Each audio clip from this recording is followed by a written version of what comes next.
खुद से जीतने वालों को मेरा सलाम। खदान में हुए एक्सीडेंट से विनय बहुत घबरा गया। थोड़ी देर में आसपास काम कर रहे सभी लोग जमा हो गए और उसको घूरने लगे। विनय को लगने लगा था कि आज तो सब मिलकर उसको मार डालेंगे।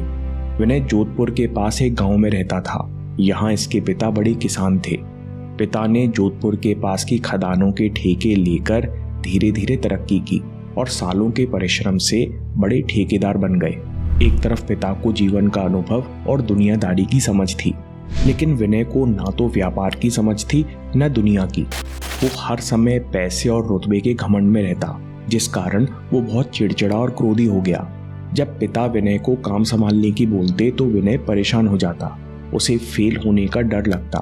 बाहर से तो वो अकड़ दिखाता, लेकिन वो अंदर से कॉन्फिडेंट नहीं था, जिस कारण विनय हमेशा फ्रस्ट्रेट रहता। पिता कई बार समझाते, बात बात पर बुरा मत माना कर, चिंता करने से बुद्धि काम नहीं करती।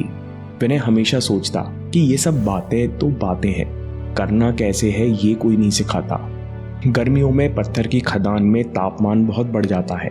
एक बार जब पिता खदान का काम देखने गए तो वहीं बेहोश होकर गिर पड़े। डॉक्टर्स ने 1 महीने का बेड रेस्ट लिख दिया। पिता के बीमार होने से विनय ज्यादा परेशान रहने लगा।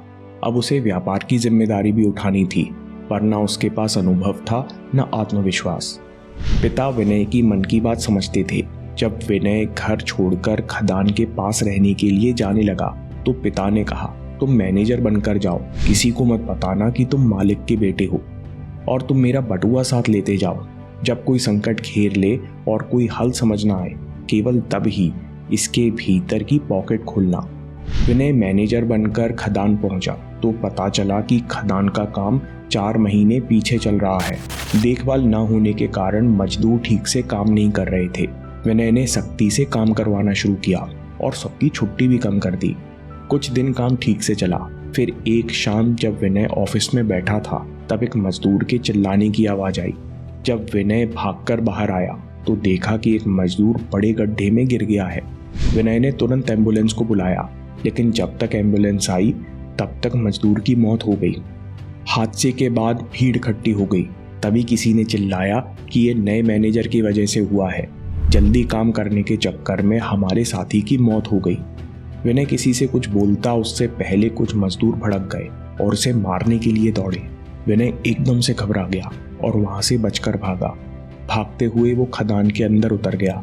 खदान में कई गुफा और रास्ते थे। विनय उनमें से एक गुफा में छिप गया। विनय को आवाजें सुनाई दे रही थी। कुछ मजदूर उसे ढूंढते चिल्लाते घूम रहे थे। डर के मारे उसका पूरा शरीर कांप रहा था। एक तरफ मजदूर भड़के हुए थे, दूसरी तरफ खदान में मोबाइल नेटवर्क नहीं था। उसे कुछ समझ नहीं आ रहा था कि इतनी बड़ी परेशानी से बाहर कैसे निकला जाए। तभी उसे अपने पिता की बात याद आई और उसने पिता का दिया हुआ बटुआ खोला, मोबाइल की टॉर्च जलाई और अंदर की जेब में देखा तो केवल 10 रुपए का नोट था। फिर उसने देखा कि नोट पर जानी पहचानी हैंडराइटिंग में एक लाइन लिखी हुई है, ये वक्त भी गुजर जाएगा। पहले तो विनय थोड़ा मायूस हुआ, फिर उसने सोचा आखिर पिताजी मेरे साथ ऐसा मजाक तो नहीं करेंगे। अगर आपदा के लिए उन्होंने कुछ लिखा है तो इसमें जरूर कुछ संदेश होगा। ये सोचकर विनय ने उस लाइन को बार बार पढ़ा तो कुछ देर बाद विनय का बोझ हल्का हो गया। उसे लगने लगा अगर मुसीबत आई है तो पार भी हो जाएगी। उसने वहीं रुकने का निश्चय किया। सुबह के 3-4 बजे तक गुफा में बैठा रहा। जब बिल्कुल सन्नाटा हो गया तो चुपचाप खदान से बाहर निकला और चुपके से ऑफिस पहुंचा, जहां जाकर अकाउंट्स चेक किए तो विनय को सब कुछ समझ आ गया। विनय ने तुरंत पुलिस को बुलाया और मुनीम को गिरफ्तार कराया, क्योंकि अकाउंट में विनय ने देखा कि खदान से जितना पत्थर निकल रहा था उससे कहीं ज्यादा ट्रांसपोर्ट के रिकॉर्ड्स में लिखा हुआ था। जब पुलिस ने रगड़ के पूछताछ की तो पता चला कि मुनीम पत्थर ट्रांसपोर्ट के नाम पर ड्रग स्मगलिंग का काम कर रहा था और खदान हथियाने के लिए मजदूरों को भड़का रहा था। कुछ ही दिनों में मुनीम के साथ साथ ड्रग तस्करी करने वाला गिरोह भी पकड़ा गया, जिसके लिए सरकार ने विनय को इनाम देने की घोषणा की। जब विनय गांव पहुंचा तो पिता के साथ कई और लोग स्वागत के लिए खड़े थे। ये नज़ारा देखकर विनय के अंदर दोबारा अहंकार हावी होने लगा, लेकिन विनय को वही बात याद आई कि ये वक्त भी गुजर जाएगा। ऐसा याद आते ही विनय का अभिमान शांत लहरों में बदल गया। वो सबसे हंसकर मिला जैसे कुछ हुआ ही ना हो। ये देखकर व्यापारी बहुत खुश हुआ। उसने कुछ नहीं कहा क्योंकि आज बातें केवल बातें नहीं हैं। विनय ने अपने अनुभव से सीख लिया था कि फ्रस्ट्रेशन और चिंता दोनों बढ़े हुए अहंकार की निशानी है।